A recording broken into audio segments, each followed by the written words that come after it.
Hello, hello. Nice to be here with all of you.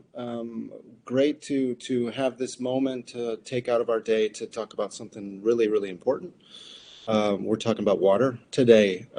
Smart Building Collective, as you all know, is founded in science, refined by practice, constantly optimized by our network of experts.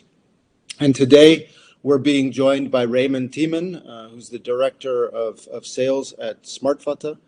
Smartvatten is one of the leading pioneers in water management, in leak detection, and really making, extreme progress in their quest to work on this issue of water conservation and water.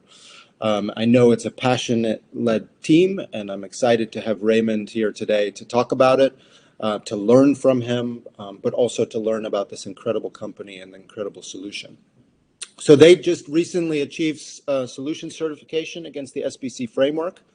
I want to go real quickly through the SBC framework just for you all to remember kind of how it works and what the framework stands for.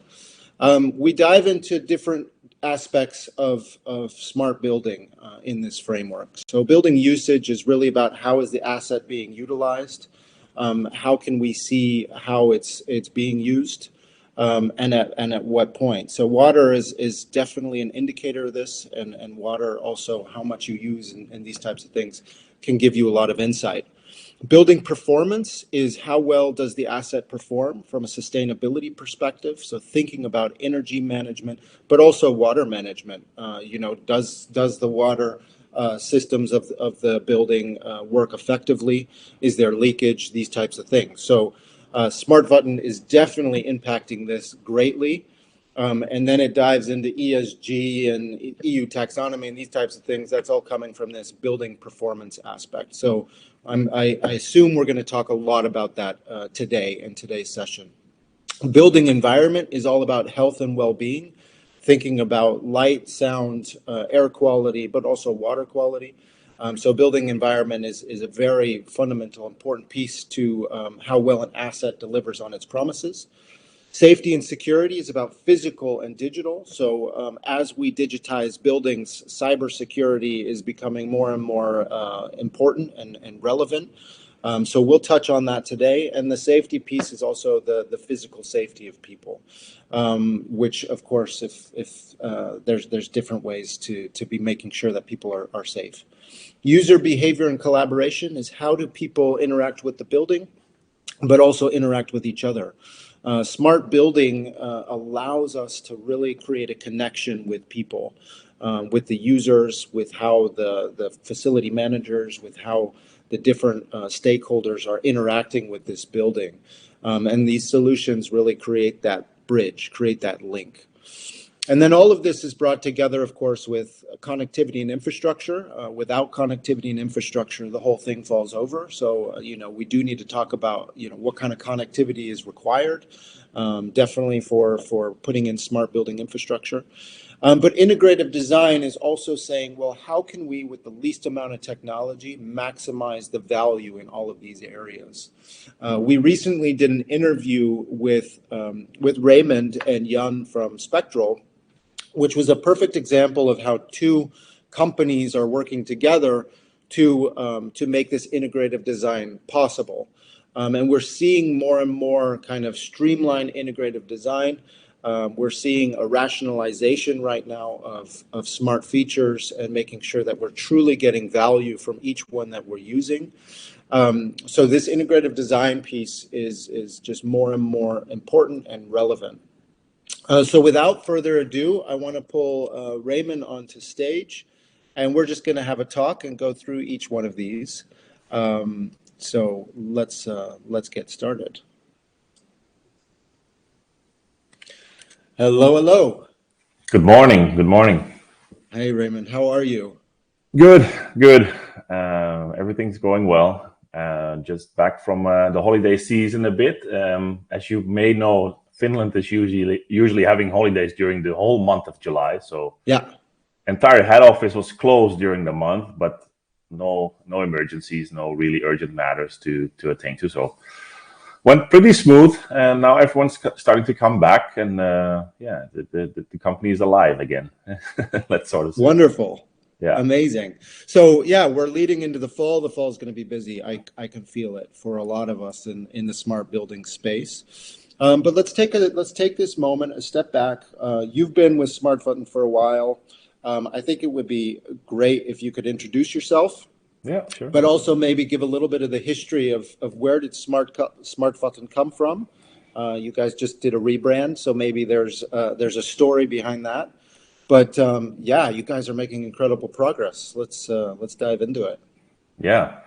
So, well, to begin, my journey with Smartvatten started like 3 years ago. I was approached by the co-founder Joe Amari, and he wanted to open up the market in Netherlands. He already had a person in place with Tim, and he was kind of working with another guy, Noah, when I came. And then Noah pretty much left soon, and then at some point, well, management said, you know what, we need a team here. So let's build it. And I was supposed to be leading that. So I kind of built the whole Benelux market from scratch. It's going super well. The team is performing like crazy. It's a super like a tight team. So it's nice to be there. Great people, great culture. So that's how you, I think, advance faster if you have a team that's like an oiled machine. And yeah, they're working together. They're putting out fires for each other as well, so that's also really nice to see. So if someone is struggling a bit, there's like 2 or 3 or 4 people stepping up to help right away. So that's, I think, the good part. Of course, having shown that the Benelux market was thriving at some point, we started to, let's say, look at other markets as well. And then I made the step from being the sales manager for Benelux to being the sales director for Western Europe. Now we've opened up the Germany market. It's going super fast as well. We hired 4 people already. Next 2 will start in the coming month, and then it's just onboarding and get going because we just need the hands. Germany is really ready for it as well, where you might see that like 2 or 3 years ago when I started with Smartvatten, the Netherlands started to become ready, but then Germany was not at all. Now, 3 years later, Germany is really looking for these kind of solutions. So that's a perfect timing. And more recently, like this month, 2 weeks ago, we hired someone to conquer the UK market for us. So that's a start as well. And he will also be in my team. So pretty looking forward to that. And what was it about that German not ready yet? Where do you think that came from? Well, not sure. I'm not sure. It basically is the same issue with anything else regarding ESG or sustainability, I guess. I mean, 3 years ago, everyone in the Netherlands was saying that water is too cheap, don't care, don't need to put any attention to it. But then ESG came into play, and then water was actually a part of ESG for a lot of consultants, for a lot of agencies, for a lot of certificates even. And that's the same thing that happened in Germany. People started to become familiar with GRASP and BREEAM, and then started to look into the water topic. And well, it just started a bit later. I think we as the Netherlands are more front runners in Europe anyway regarding sustainability or new technology in general. So yeah, that was basically I think the timing back then and the timing right now. It's the same topic. It's the same progress they're making as a country. Just a little step later. It's fine. So you and your team are Western Europe, talking about Germany, the Netherlands, Benelux, or Belgium, and UK now. But yeah, and next one will be France, I guess. Smartvatten is Finnish. It's Finnish. It's a Swedish name. It just means smart water. We have a Norwegian investor and a Danish CEO, so quite Scandinavian. But no, it's Finnish. It started in 2015, and yeah, we build it up from there. And it's not. Is it also in the US? Are you guys over there already? It's coming. We have a lot of clients that want us to go to US because there's no great solution there yet. Well, not as qualitative as ours. And yeah, to be fair, we're looking into it to do that probably next year. Okay. Maybe even this year already. When I started, it was 27. I was number 27 of the whole company, and now we're at I think 145. Yeah. So 3 years later, a lot of things happened. And as you Okay, just so mentioned, for the rebranding, for example, back when I started, it was just Smartvatten, the water efficiency specialist. And that's, of course, nice, but it goes further than that. And that's why the new branding has a new slogan as well. It's understanding water. And we're not just focusing on real estate anymore. There's a lot of branches that focuses on the utility side.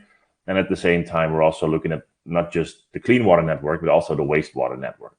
okay, So also outside real estate. It's still, though, that it's like two divisions. So I'm not at all part of the utility division, yeah. but we do talk to each other, of course, and we will try to find common grounds with the water utility companies, that either we will help them with their network or we will help them get invoices from real estate owners. Yeah, it's So interesting that it goes you both say ways. that, because we have an interview next week with Neovit, who is a technology provider out of Norway, and the CEO says, I'm kind of done with this prop tech word. Yeah, He's like, we are enterprise technology, and we are actually going way beyond just buildings. And I think this shows us that theme lives with you all as well. And actually, your partnership with Spectral's also looking at the energy grid and going beyond the building. So I think we're starting to see kind of the spreading of these technologies further than real estate, which I think is only good. I think it's yeah, definitely. And from the start, we've always said that we cannot win this war on our own. So we've always been partnering up with these ESG platforms or platforms like Spectral, who focus more on energy. Then we can just introduce the water data, and the end client will have a full overview in one portal. And that's yeah. basically our main goal, is that the client has data in a qualitative way, but also in a place where he has all his data combined already. Yeah. So you guys are now, moving through that, you had the startup phase, the scale up phase. Now you're getting into the really exciting Yeah, stuff. But of course, the competencies of the company need to be different for that phase than for the scale up phase. And we had a meeting yesterday that was really interesting in that regard as well, that it was like, we need to just be real, specific in what our product is and what it does, and not have like the discussion of, oh, I think we could do that, and we can, keeping that innovation is so important, and keeping the flexibility is important, but at the same time, it's a powerful solution for a problem, and now you can scale. So yeah. what is that solution? Yeah, it goes a lot of ways now. We started off with the water monitoring hardware, and where we have it's basically the software is the product. The hardware is just a tool to get the data. Okay. But we're analyzing the water data, looking at the consumption, for example, is the first thing. But then analyzing it to see if there's leaks, if there's abnormal consumption, or maybe even some things that go sideways.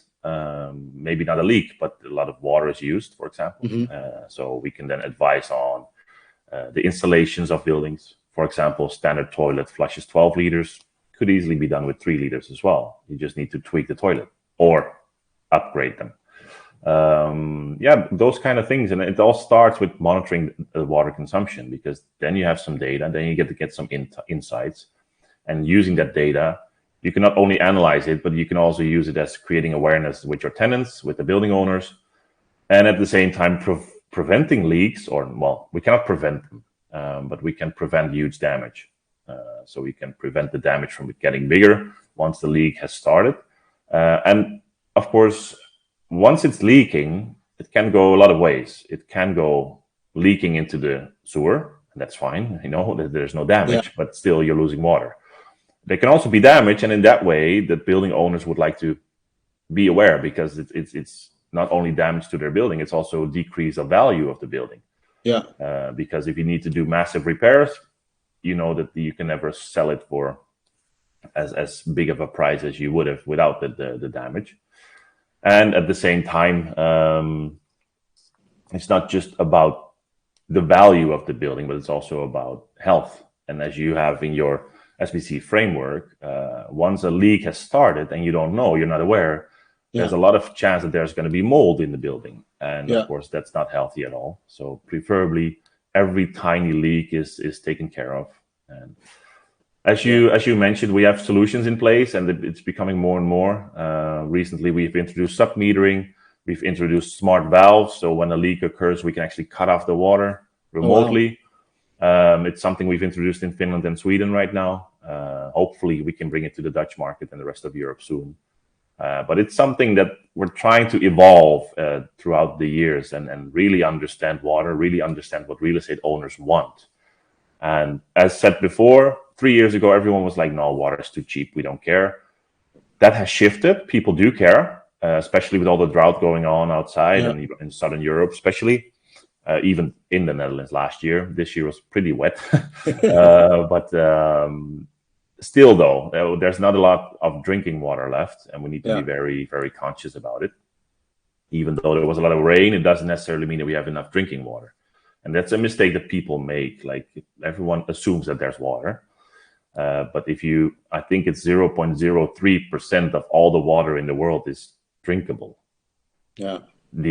All the other stuff is never going to be drinkable. You need to have a lot of money invested to treat that water to become drinkable. So easiest way is just to be very conscious of the water we have.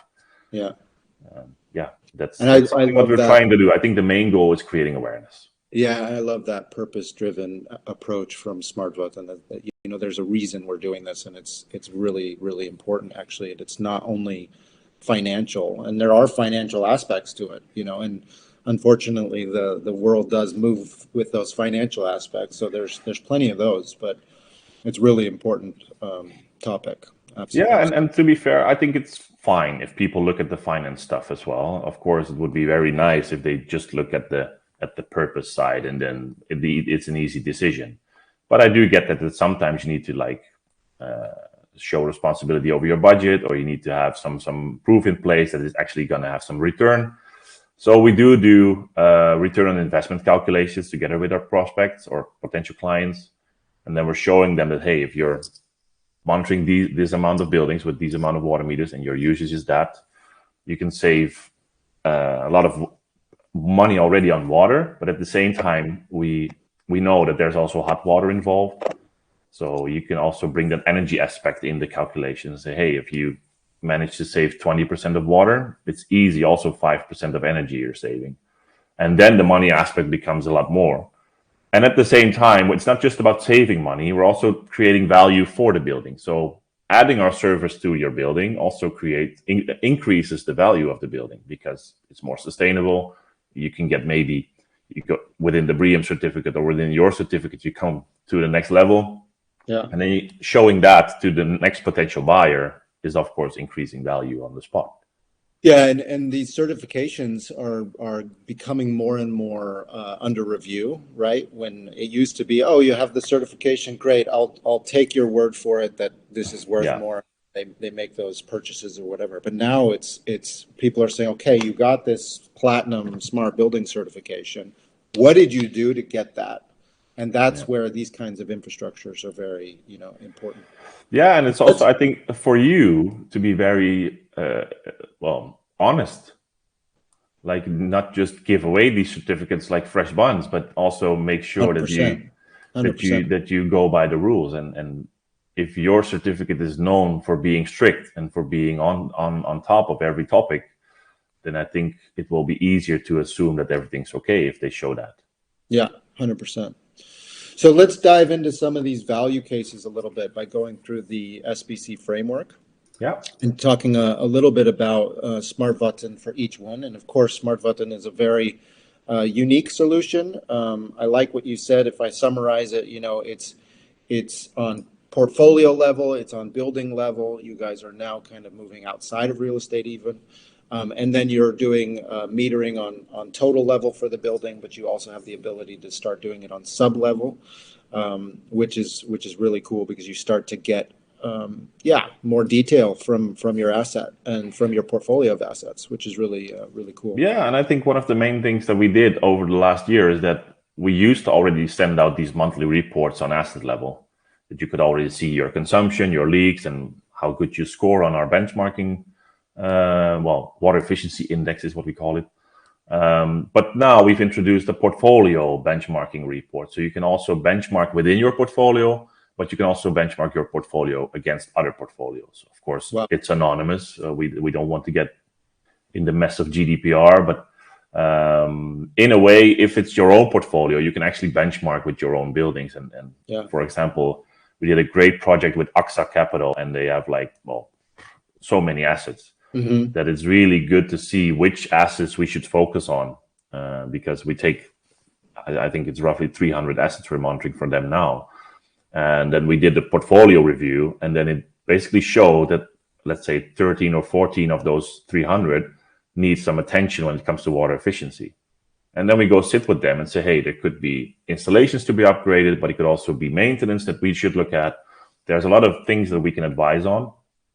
And basically this whole benchmark report on a portfolio level is then in line with GRESP's version of risk assessment. So you can also use these reports for getting points there. And that's something we're trying to do always. If we come up with a new feature of our service, then it should also touch on some other topics, not just be the feature on their own.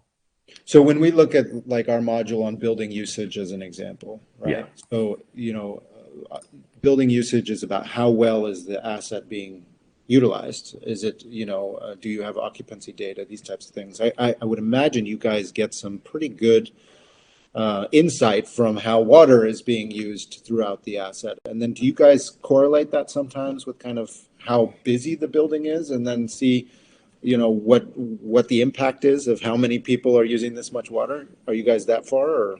We're that far in some occasions. For example, there has to be a willingness, right? Exactly. Yeah. So for office buildings, it's usually pretty straightforward. You have some tenants, and these tenants have a certain amount of people that are in the building. But usually we don't have anything to detect what's in the building. So we need to either get a partner to do that for us, or get the information from the clients themselves. And what we're also looking at, for example, for now, is one market where the occupancy changes daily is hotel industry. So we're trying to get a link with their system so we can actually get the occupancy on a daily basis to show that the water consumption is related and how it relates. But it's like you said, it's not fully mastered yet. We really need to take a deep dive into that. But there's a huge wish from us, but also maybe from some of our clients to get that up and running. Well, I think with that, it's creatively looking at that. I think everybody kind of can see the potential of, not only is there a lot of water being used in this building, but how much per person, and is it, an efficient use of water? I think. Yeah, and I think the sub-metering comes into hand here, right? Because if you only monitor the main water meter, you get a good view on the building. Yeah. But if there's already sub-meters in place and we can actually monitor those, we can actually see which department, for example, is using a lot of water, which tenant is using a lot of water.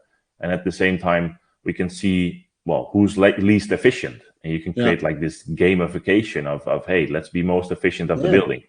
And that's something we're looking at too. And the same goes for hotels again. Usually they have a restaurant, they have maybe a pool. There's the rooms, of course, who use a lot of water because people don't tend to be very aware of what they're using when in a hotel. But still, it gives us a lot of insights if we know, okay, so the rooms use a lot of water, or the pool is leaking, or, that data is very important for hotel industry. Well, and I imagine it is the same as energy, right? Where they take the total amount of water for the building and then they divide it by the amount of tenants, and then you get your bill based on, what you used. But it's not usually really, that's the case, and it's not really a clear view. No, and we basically, we realized that during COVID times. Yeah. When certain companies made the decision to no longer come to the office. And certain companies said, you know what, we can be in the office with 10 people.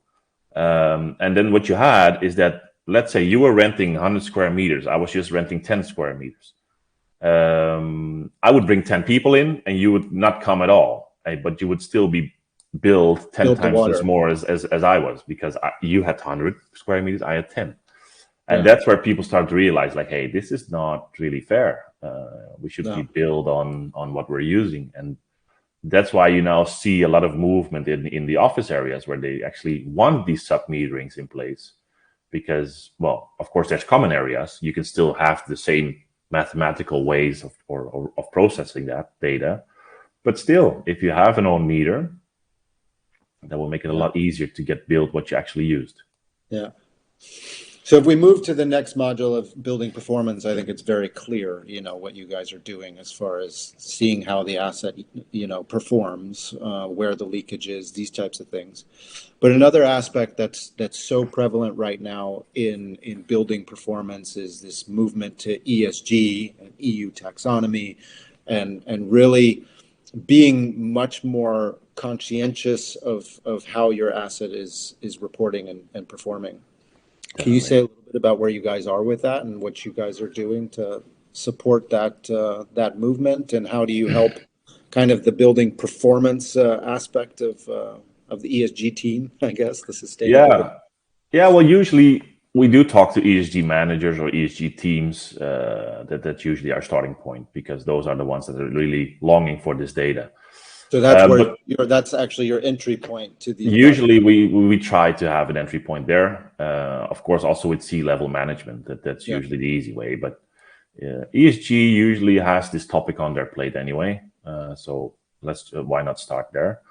But to be fair, we really decided that we would focus on water, because there's not a lot of companies doing that. So when it comes to ESG and this whole fulfillment, and at the same time gathering all the data that's related to ESG outside of water, we usually try to partner up with companies that actually have this in place. There's great examples out there. I'm not gonna do some commercial talk now, but so people know who those are. But we partner up with all of them, just because they have this ESG part fully figured out. We have the water part fully figured out. So why not just team up instead of us trying to invent the wheel again? We do, however, try to accommodate for any ESG related goals or ESG related strategies that we actually add to their strategy and not just be some part of it. But it's basically a tailor-made solution we have. And when it comes to ESG, is that we just sit down with the client, talk about how they see ESG and what's important for them, and then we will try to provide what they need, and at the same time try to have a good conversation about what we can actually add outside just serving their data. So it's not something that's set in stone right now for us. Which platform do you use? How can we support the use? It's and more I think about... I think that's a brilliant strategy, right? Because I think the risk that we're running right now is that every company creates their own ESG platform, right? And that's happening, and you see it. And it's just going to create this incredible mess that we are going to have to clean up. We're going to have to consolidate, and we're going to have to choose the ones that lead that pack. So I think a flexible strategy without even taking the lead, just complementing it in a meaningful way, I think is a brilliant way to look at it. And to be fair, I think the ESG platforms that are most successful are also tailoring their offering. They're not just saying this is the product, that's it. They're also looking into improving it or aligning it with the strategy of their clients. So those are the ones that we usually need to partner up with. Smartvatten is going to be invited to our think tank on ESG and sustainability, because you guys have to be on the table there. And but it's about doing this in a collective way, and supporting the ones that are positioned to make that platform happen, and everybody feed into it as we should. Exactly. Yeah. So you touched on health and well-being. So the next kind of module in our framework is building environment, making sure that we create a healthy environment for people.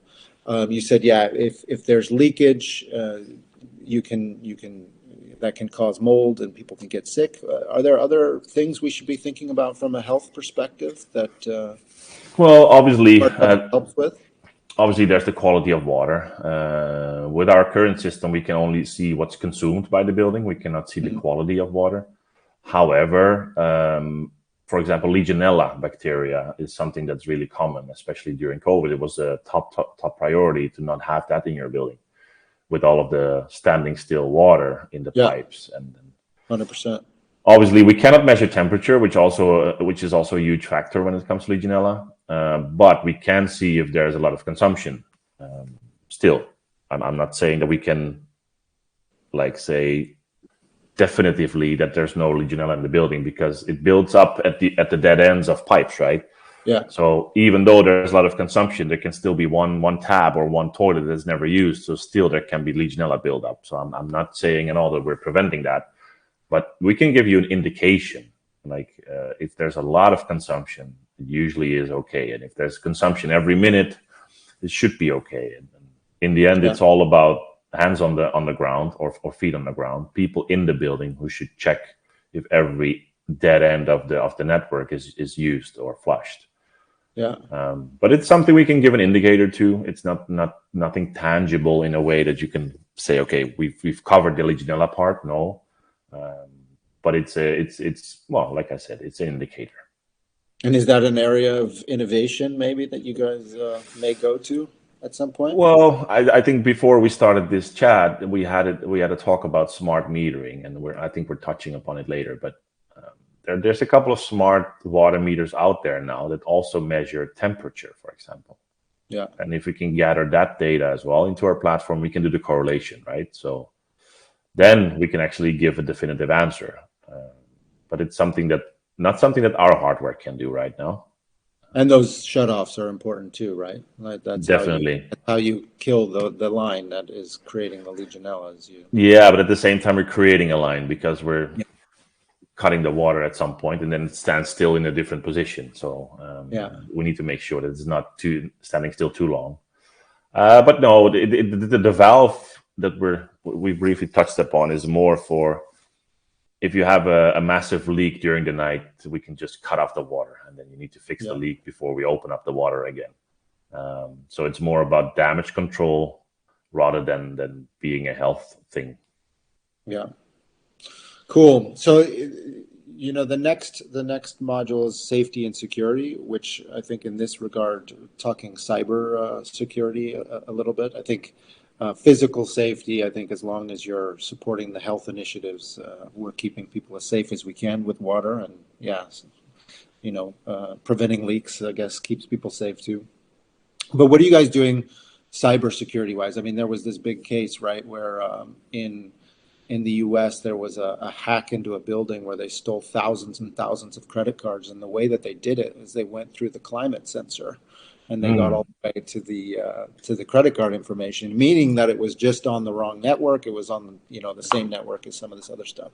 Yeah. But how do you guys keep your position safe in that regard? Yeah, well, those situations that people tend to know those, right? That they will get some cybersecurity strategy in place that you cannot connect to their Wi-Fi network or cannot wire your hardware to their network or something like that. So from the start, we've been very aware about that. And it's not just about cybersecurity, it's also about GDPR. We don't want any personal data in our own system. We just want the building water consumption data. Yeah. And your data is also not that sensitive, I would say. Well, of course, knowing if there's water consumption can give you the answer if there's someone in the building. Yeah. So for burglars, it's quite interesting data, maybe. But no, from the start we said, you know what, we need to have the connection needs to be in line with GDPR. So we cannot have any personal data. It just needs to be the water consumption from the meter. And we need to have an uptime of, let's say, 99.9%. So if we're relying on a third-party network, for example, their Wi-Fi or their just regular Ethernet network, we're basically relying on for our data collection, we're relying on a third-party network, so we cannot guarantee a 99.9% uptime. And using our own connection, we have an eSIM built in our system, in our hardware, and then it usually just takes the best available network out there, using the 4G or the 5G network. And it would be the same if you walk into a building with your cell phone. You're not necessarily a threat to the building, and that's the same thing we do. Obviously, it's an optical reader. So we've had discussions that was quite funny, though, with the Rijksoverheid. Of course, they have very important information in their buildings. And basically someone said, so what if someone goes with a very high classified document to the basement and uses your device to get a view on or store it online? I said, well, to be fair, if they use our device, it comes into our system. We just see it as Oh, because your device is like a camera, you mean? well, yeah, it has a lens that basically reads it, so you can see. It can take pictures as well, so that's what their concern was about. But in the end, we agree that if someone can take classified documents, they probably won't go to the basement with it. They probably head outside. And if they can get it from where it's stored to the basement, probably the security of the building is not in line either. So it's a really low. And they need to know that the Smartvatten Exactly exists, and they need to know that there's a camera down there. The probability is quite low. Yeah. Cool. But yeah, it's a like I said, we're really trying to be self-sustaining in a way, so we're not relying on their network. And usually when we start talking to these companies, they actually, it's one of the things they mention first, like, hey, do you need to be on our network? Because it's that sensitive these days. And you say no. Yeah, we say no, we don't need to be on their network. So you have your own network then that you're connected Yeah, to. like I said, we have an eSIM in the device, and it connects to the LTE network, so mobile network. And do you have challenges then with that, getting the connectivity on those sensors? Is that in some cases it's challenging, but it's never impossible. Sometimes it's in a concrete shaft within the building, and then of course, if you close all the doors, then there's no reception. But we have a device called a weak network device. It's basically a router. We can put it on any level of the building, in any position in the building, and we just connect it with wires, but it's still not connected to the local network. Yeah. Interesting. Cool. Yeah, we've had no issues with getting reception in any building so far. I think we had one major issue last year that we would have some connectivity sometimes, but it's usually not there. And then I went to see it, and that was actually the concrete shaft I was just talking about. So it had a door. So as soon as someone opened that door, we had connectivity. But then when someone closed the door again, it was gone. And how we fixed that is we just drilled a hole through the concrete above the ceiling platform. And then we had the connector above the ceiling. So no one actually notices it's there. Only difference is that we now have reception instead of we didn't. Amazing that you guys are able to solve that. I mean, we've been having a lot of meetings and talks right now about connectivity and how these buildings are getting, they're getting thicker facades, thicker glass, and that getting that connectivity through is sometimes really challenging. So yeah, but since we've been doing this from the start using the mobile network, we've had these challenges from the start. We've been aware of those from the start. So we had solutions in place from the start. And we just kept evolving. So as the buildings get thicker facades, thicker walls, thicker windows, we just try to make this receptor a bit more strong. Yeah. So that's kind of part of your sensor package that you guys have. You guys have that hardware that and it's yourself? Yeah, we build it ourselves. We have a factory in Finland as well, and we don't charge extra to get the reception. As it's said just before, part of the service. Yeah, the hardware is just our tool to gather the data. So we just need to make it work, and that's on us. In the end, the client's just paying for the whole software behind it, and basically the SaaS solution is what you have a subscription for, and the hardware is just our tool to get the data. Nice, really great. So the kind of the next module that we talk about is user behavior and collaboration. How do we get people to interact with each other, but interact with the building? I'd love to hear your views on this. How do you guys help with that? Because you said it yourself, it's about the education. It's about, getting awareness. Yeah. What are you guys doing there to help the tenants or the owners? Since we usually talk to the owners, it's more or less also on their plate to make sure that the tenants become aware. Usually we make them become aware to give them insights in the data as well. So even though it's the owner's data, we try to persuade him to share it with the tenants so they become aware. I don't know if you remember, I think it was 10 years ago, we had this device on the wall for the energy I think it was called Tone or something from Eneco, and you Yeah, could yeah, really see your energy consumption, and it became like a gamification way of lowering your energy consumption, because yeah, you could see what you were using on a daily basis, and you wanted that to be less and less. And that's the same thing we're doing with our sub-metering system, for example. It also has this small screen of your daily consumption, and if you can get it to like decrease on a daily basis, then it becomes like this game of, yes, I've been better than yesterday. yeah, And the same thing we're trying to do with when we give advice to these property owners. Like I said, the consumption can reveal a lot about the building. It can reveal that the installations are outdated, or that we need to look at maintenance, for example, because there simply are a lot of leaks. And basically, if you look at that perspective, the becoming aware of what a leak actually does in a building, it's just providing that information already answers the question, and people are really keen on saying, oh, you know what, I've never looked at it this way. yeah, You should definitely be on the lookout for these smaller leaks as well, because if you have, for example, if you have a toilet flushing constantly, and it doesn't need to be very loud, it just needs to be dripping, for example. yeah. It's just a little running. Yeah, Yeah, it can add up to, let's say, 10 to 15K per year on water alone. yeah, And let alone the damage it does to your piping, having this small drips coming constantly.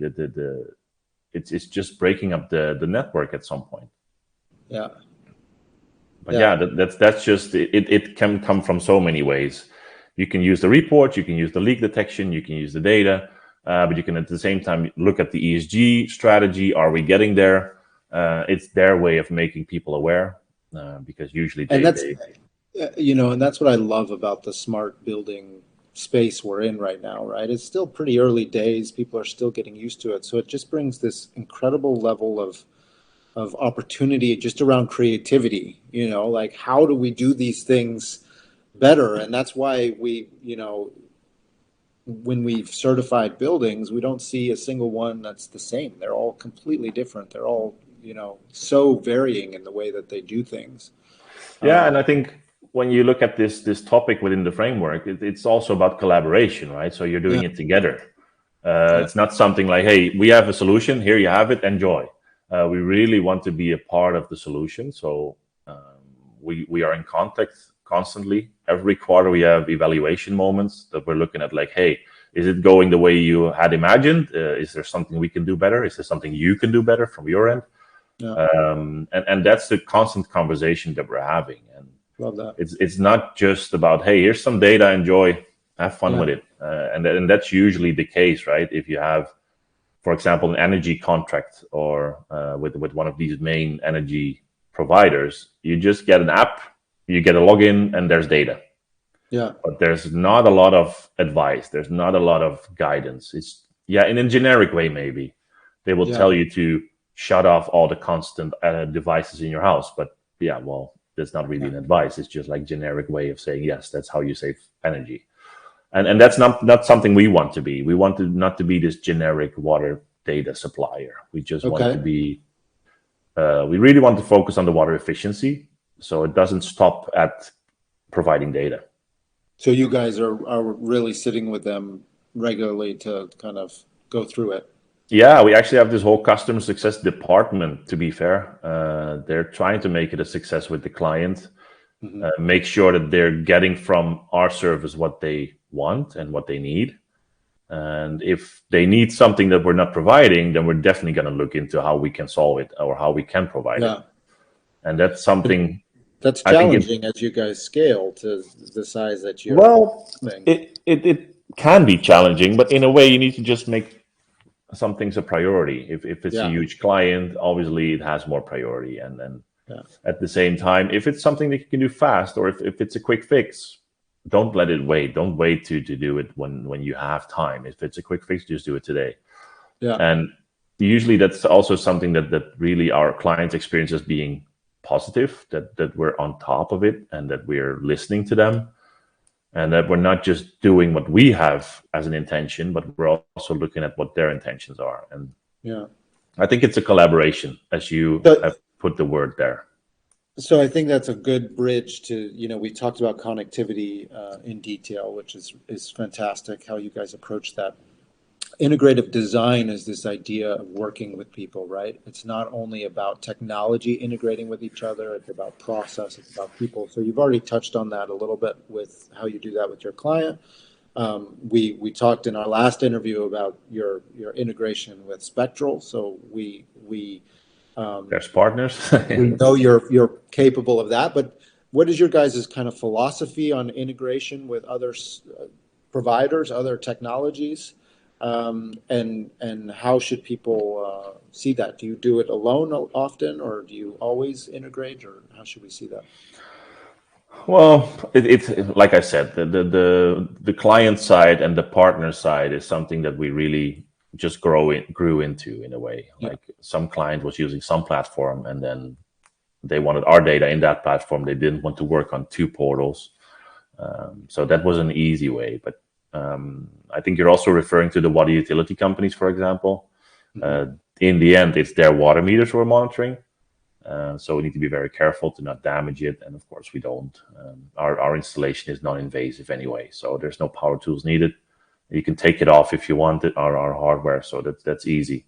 But we've also come across the fact that this whole water meter being analog kind of thing in many countries still, and that's the challenge. I mean, like I said, our hardware is just a tool to get the data. So if they would install smart meters, we don't need our hardware anymore. So it would actually be a good thing. And at the same time, we can use that data then to provide the service we're doing today, and even to a more in-depth way, because we have the best data, because it comes straight from the meter. And usually that means that there's also no issues with, for example, different meters right now. Some meters are only capable of giving us data that are accurate to 100 liters, but some can actually give us to deciliter accuracy, and that's what we want. We need that really qualitative data. And so if a building has smart meters, there's still a value to having Smartvatten on top definitely, of that. we can connect to most smart meters already, and if we cannot, we will definitely make sure we can in the near future. And I think the good part is that once they already have smart meters, we can get the data from that, and we can analyze it for leaks. And it's the same service. It's just we just don't need our hardware to get the data. But you can't get that from a smart meter? Yeah, we can get that. Yeah. No, but not you, but in general, if I only have smart meters? Well, yes, you can get the data yourself, definitely. But you cannot. Well, usually you don't have ways to analyze that data. Yeah, okay. So there's no leak detection, there's no benchmarking, there's no AI, there's no algorithms in place. So Yeah, they're doing it for billing. yeah, like I said, if the meter is a smart one and it's provided by the water utility company, the main focus is to get proper invoices. And as you may know, I think roughly 20 to 30% of all invoices, maybe it's even more, it's estimations, because people don't give the water meter readings in time. Yeah. And then the water utility just sends an invoice based on what they expect it to be.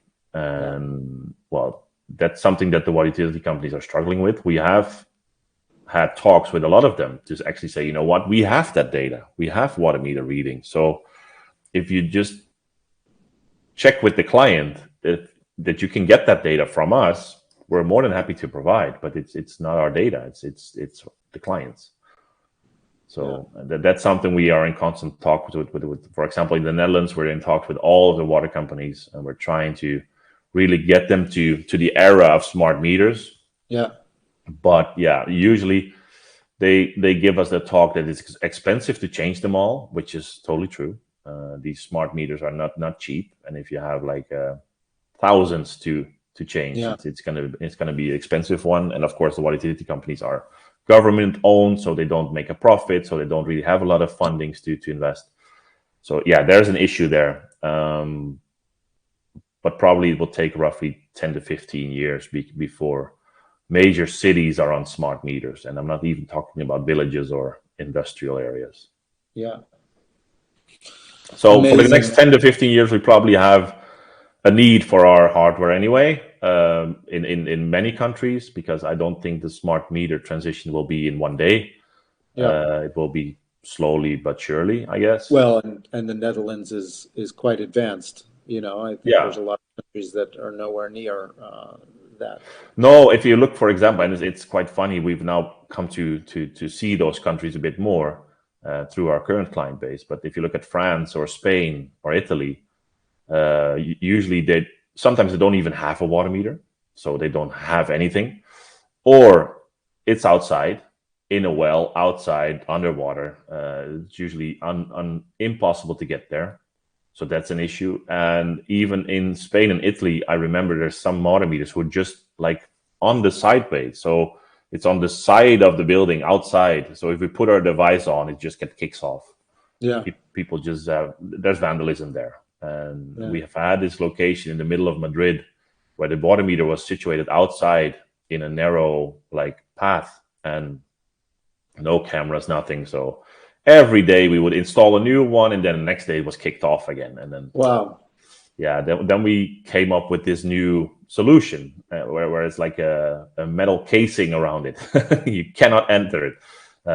So yeah, we have to deal with Plenty of those work to challenges do. as well. Yeah, definitely. But Plenty of work to do to keep you busy for a very long time. yeah, so even if the Netherlands advances super fast, let's say in the next 2-3 years, there's still a lot of other European countries, and let's not talk about US or other continents that still have this leap to take.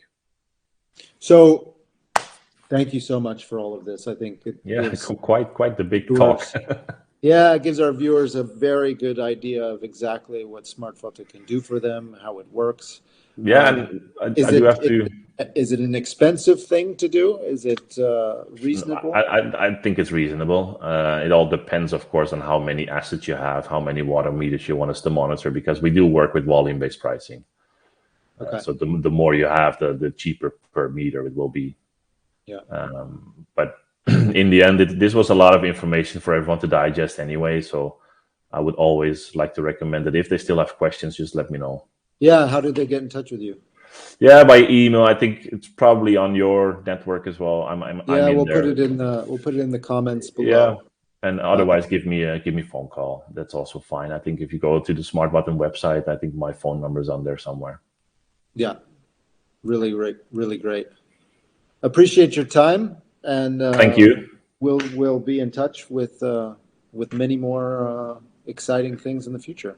Yeah, definitely. And I'm looking forward to this think tank. I think it will be a very added value for both us and well, your end users, the clients that have the properties. I think it's great that we start to collaborate a bit and Yeah, maybe find common challenges and common grounds on how to actually provide what the client needs. I think it's fun. absolutely, and we're there. And I think that the foundation of the collective gives us this really nice, community to navigate these really challenging things and bring that creativity, right? Like let everybody bring the creativity, and then we need to streamline it so that it's actually something we can use and scale and work together on. Definitely. Thank you so much, Raymond. We'll Thank speak you for the opportunity. Definitely will. All right. Thank you.